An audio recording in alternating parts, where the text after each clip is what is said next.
ఏం చెప్తారు? ఎట్లా చూస్తున్నారు కాంగ్రెస్ పార్టీలో జరుగుతున్న పరిణామాలు? ఇప్పుడు మీకు తెలిసినట్టయితే మేడం, జగిత్యాలలో ఉన్న జీవన్ రెడ్డి గారు సీనియర్ నాయకులు కాబట్టి ఈ రోజు చాలా మనస్ఫూర్తి గురవుతున్నారంటే ఎవరి వల్ల? రేవంత్ రెడ్డి వల్ల. అంటే ఈ రోజు ఒక కాంగ్రెస్ గవర్నమెంట్ లో ఉన్న సీనియర్ నాయకులందరినీ తొక్కేయడం జరుగుతుంది రేవంత్ రెడ్డి గారు. ఎందుకంటే ఈ రోజు బీఆర్ఎస్ లకేంచి పోయిన డాక్టర్ సంజీవ్ గారిని అంత ప్రిఫరెన్స్ ఇవ్వని అవసరం లేదు. మొన్న కూడా జరిగిన మున్సిపల్ ఎలక్షన్ లో కూడా సంజీవ్ గారు చెప్పినట్టే వాళ్ళకే ఇచ్చుకున్నారు. కాబట్టి ఆయనకు చాలా మనసు ఎంత అంటే అంత చాలా బాధపడి ప్రజలందరికీ చెప్పుకుంటున్న బాధతో హైకమాండ్ పిలిచి మీకు రాజ్యసభ లేకపోతే మినిస్ట్రీ ఇస్తామన్నట్టు చెప్పినట్టు మాకు కూడా తెలిసింది. ఏంటంటే ఎక్కడ బీఆర్ఎస్ లో జాయిన్ అవుతారని భయంతో నిన్న పిలిచినట్టు తెలిసింది. ఏంటంటే ఆ భయం అనేది మా దగ్గరకు వచ్చే భయం అనేది ఉన్నది కాబట్టి రేవంత్ రెడ్డి గారికి అర్థమైపోయింది. ఈ రోజు కాంగ్రెస్ సీనియర్ నాయకులను గాని ప్రతి ఒక్క మినిస్టర్ ఎమ్మెల్యేలని గాని పాత వాళ్ళని అందరినీ తొక్కేయాలని చూస్తున్నారు రేవంత్ రెడ్డి గారు. కేవలం సీఎం కుర్చీ వల్ల. అంటే ఒకటి సునీత గారు, ఎందుకు జీవన్ రెడ్డి మనస్తాపానికి గురవుతున్నారు అని అనుకుంటున్నారు? అవునండి, ఒక సీనియర్ నాయకుడు అయి ఉండి పాపం పట్టించుకోవాలి కదా దేనికైనా గానీ రేవంత్ రెడ్డి గారు. ఎవరిని పట్టించుకోకుండా ఒక గెలిచిన వాళ్ళను వచ్చిన అంటే ఇప్పుడు కేవలం వచ్చిన వాళ్ళకి ప్రిఫరెన్స్ ఇస్తే రేపు నా సీటుకి ఎక్కడ ఏం కాకుండా చూసుకుంటారు వీళ్ళు అనేదే ఒక పెట్టుకున్నాడు. కానీ ఇంకా అందులో ఏమీ లేదు. పాపం ఇప్పుడు దాన్ని ఆయన అయితే ఘోరం ఉంది. రాజగోపాల్ అన్నదైతే ఆయనకి ఎన్నికెంచి వచ్చి పాపం సీట్ అడుగుతున్నాడు. పోనీ వాళ్ళ దాంట్లోనే అంత గొడవలు అవుతుంటే మరి అంత పట్టించుకోకుండా ఉంటుంటే అంత లైవ్ గా చెప్తున్నాడు నెక్స్ట్ సీఎం నేను అంటున్నాడు.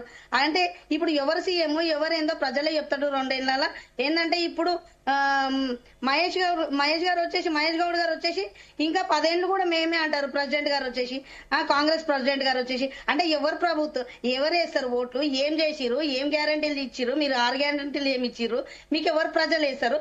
మొన్న జరిగినట్టయితే మున్సిపల్ ఎలక్షన్ లో మీకు తెలిసిందైతే మీకు వాళ్ళకు 15 లక్షలు వేస్తే మాకు 200 తక్కువ 11 లక్షల ఓటర్స్ వేసిరు మాకు. అంటే ఓట్లు వేసిన వాళ్ళు ఈ రోజు వాళ్ళ రూలింగ్ పార్టీలో ఉండి వాళ్ళకి ఒక సిగ్గుచేటు అనేది ఉండాలి. ఎందుకంటే ఈ రోజు మాకు ఎన్ని ఓట్లు పడ్డాయి, వాళ్ళకి ఎన్ని ఓట్లు పడ్డాయి.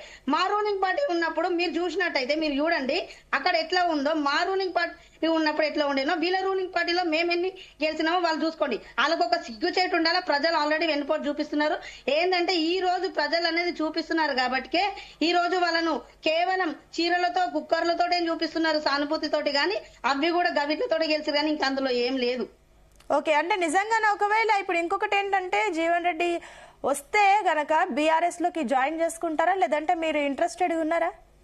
అవి మా హైకమాండ్ చూసుకుంటదండి, మాకు సంబంధం లేదు. ఎందుకంటే హైకమాండ్ లేని అంటే ఇందాక అన్నారు కదా బీఆర్ఎస్ లోకి ఎక్కడ వచ్చేస్తారనే భయంతో వాళ్ళు ఇలా చేస్తున్నారు.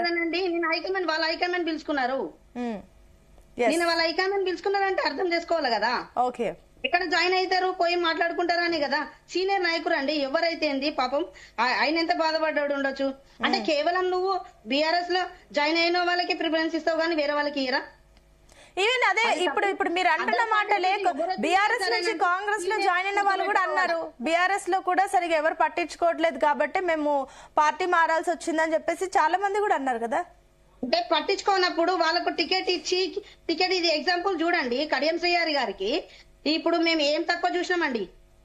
ఎవరికైనా ఈ 10 మంది మేము వీధి కుక్కలకు మేము చెప్పేది ఒకటే, వీళ్ళకి ఏం తక్కువ చూసినాం? టికెట్ ఇచ్చి గెలిపించి మా దాంట్లో ఉండి మా దాంట్లో సీట్ ఇచ్చి మాకు గెలిపించి మాది తప్ప, మా కేసీఆర్ గారిది తప్ప గెలిపించుకోనికి వాళ్ళు కాంగ్రెస్ లోకి పోయారంటే వాళ్ళ ఆస్తులు కాపాడుకోనికి పోయారు.